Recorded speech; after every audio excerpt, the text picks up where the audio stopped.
After State Assemblyman Zohran Mamdani delivered that major upset in the New York City mayoral race, MAGA World responded with an onslaught of racist and Islamophobic attacks against him. Ultra-right-wing influencers like Laura Loomer and Charlie Kirk tried to tie him to a new 9/11. We're also hearing from elected lawmakers like Congresswoman Nancy Mace, who invoked 9/11, while her GOP colleague, Marjorie Taylor Greene, posted this doctored image of the Statue of Liberty. And Trump advisor Stephen Miller, well, he mentioned a failure to, quote, control migration. He says that this is the reason why we have Zohran Mamdani as likely the Democratic primary winner. I think the question for me about this is, will this all just backfire? I think this is just one of another example of a trend of the Trump administration and his proxies othering people with their language, right? You saw Vice President call Senator Padilla Jose Padilla intentionally. You saw President Trump has previously asked Asian staffers, where are you really from? Matt Walsh, another proxy for President Trump, made an implication that because a significant percentage of people in New York are foreign-born, that it's not an American city anymore. This is an administration that has vilified the word diversity. So for some reason, this administration has forgotten that the bedrock of our society is immigration and new Americans. It's not just multi-general Americans. It's everybody coming together to make the diversity of our country special. And this dog whistle and this signaling is candidly disgusting and has no place in America. Mamdani was on MSNBC tonight, and he actually responded to some of this. Listen. It's sad in that in one sense it's unsurprising, in another it is still deeply disappointing to see what politics has become in this moment. To have to deal with regular death threats where I'm told that someone is going to blow up my car and is going to kill me and my family and the people that I love. I mean, frankly, it's like, okay, you disagree with his policies, Why is it that the number one line of attack against him on the right is that he's Muslim? I don't know if that is number one attack, Abby. I mean, I think in our conversation tonight, we've been focused pretty much on the policy. I mean, you have. I'm not talking about you. Look, you're invited to this table. I'm talking about the people who, as we just showed, that is what they say. He's a Muslim. He's an immigrant. This is what makes him unacceptable. I'm not going to sit here and condone it, Abby. I think the reality, though, is condemn it.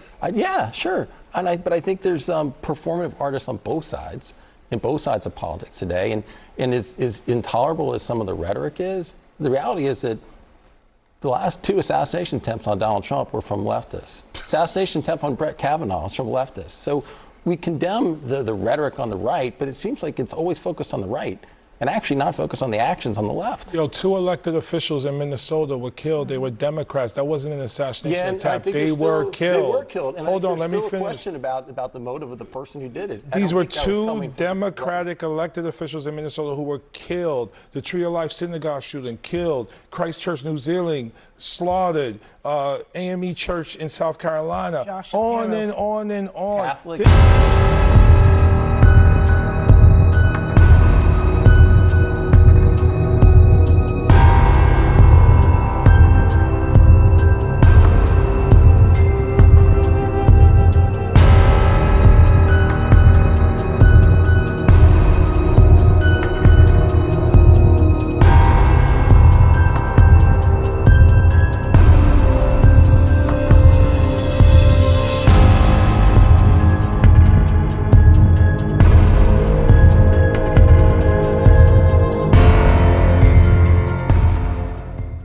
This is America. Catholic pro-life ministries bombed. We are not dealing with America's original sin and its disease of hate and racism towards black and brown people and sexism towards women and anti-LGBTQ sentiment. We are not dealing with that. Your colleagues in the Republican Party do not hold each other accountable when it comes to the racism that comes from the party on a consistent basis. Congressman, I mean, where are you on You can't be calm about this. I'm a black man in America. The reason why heart disease... I'm white, I can't comment Listen on to what I'm saying. The reason why heart disease and cancer and obesity and diabetes are bigger in the black community is because of the stress we carry from having to deal with being called the N-word directly or indirectly every day. If your colleagues would listen and try to learn and engage and grow and stop being so hateful, we could have a better country. Jamal, but unfortunately, we're still here. Jamal, the hate's coming from one side. Jamal, I feel your passion, and I understand where you're coming from, sincerely. I really, really do. It happens on both sides, Jamal. You might think it happens more on your side. Dog, Jamal.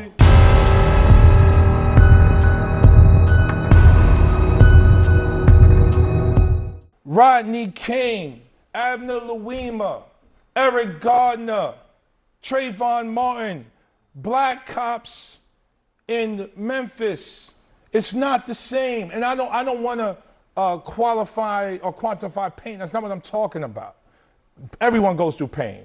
But the racism in this country is the disease that will destroy us. And it's destroying us right now as we speak. You're a divided January country, 6th, 100%. everybody was pardoned. Everybody's pardoned. Riots in LA, they're insurrectionists. But we pardoned everyone January 6th. So, Congressman, this I was is there America. January 6th. I was evacuated January 6th. That was not a racist incident. I don't know why you're making that My connection. man was walking through the Capitol with a Confederate flag. I was evacuated, Congressman. What does the Confederate flag represent? Come on, Congressman.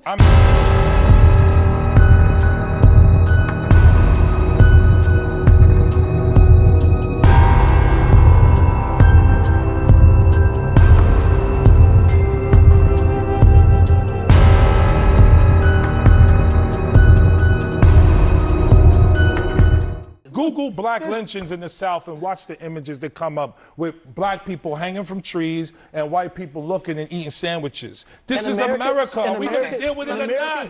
Why are you in denial? Stop it. I'm not saying Let me let America's Mark the only respond. nation that actually fought among itself to free slaves. So, I mean, but what are you suggesting, Mark? I mean, I think, listen, I don't think it's helpful to be in a sort of pain Olympics around this stuff, right? However, I think it is both true that there is a lot of racist violence in this country today, political violence in this country today. The political violence does sometimes target people on the left, sometimes it targets people on the right.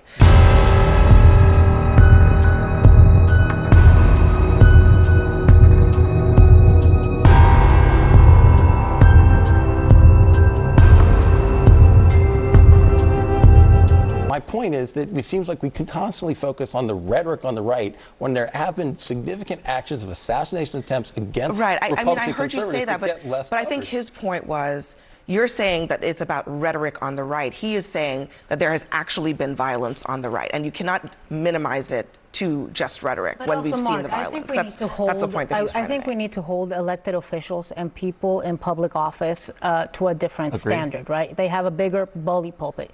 And what we see, like, for example, let's talk about what's happening with ICE right now, all over the country, a lot of it in LA. You know, there's hundreds of thousands, over 1 million white people who've overstayed their visa and are here undocumented. But I don't see ICE going to where the Russians are in North Miami Beach. I see them going to the Home Depots. I see them going to the farms. I see them going to the places where hardworking Latino, brown immigrants are that they can easily spot. I see them stopping Latino U.S. citizens because they think they might be undocumented. I see them stopping and detaining Latino legal permanent residents because they think that they might be undocumented. I see them beating the head of the father of 3 U.S. Marines on the ground repeatedly as they detain him, a Latino man. And so that is racism. What's happening right now by the administration is racial profiling against the Latino community. We are being hunted down in the streets.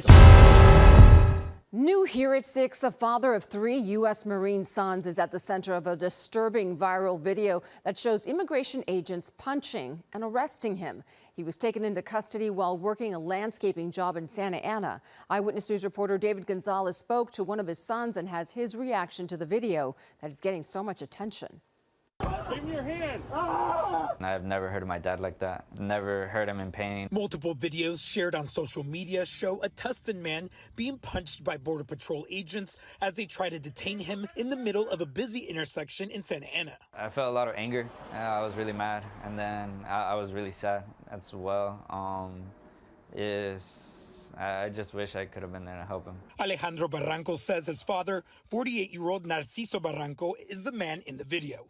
Alejandro says his father was working a landscaping job at IHOP off Edinger Avenue and Ritchie Street on Saturday when he was approached by agents. From what I'm thinking is he saw like these individuals come up with masks, civilian clothes with guns out. Pretty sure he got scared.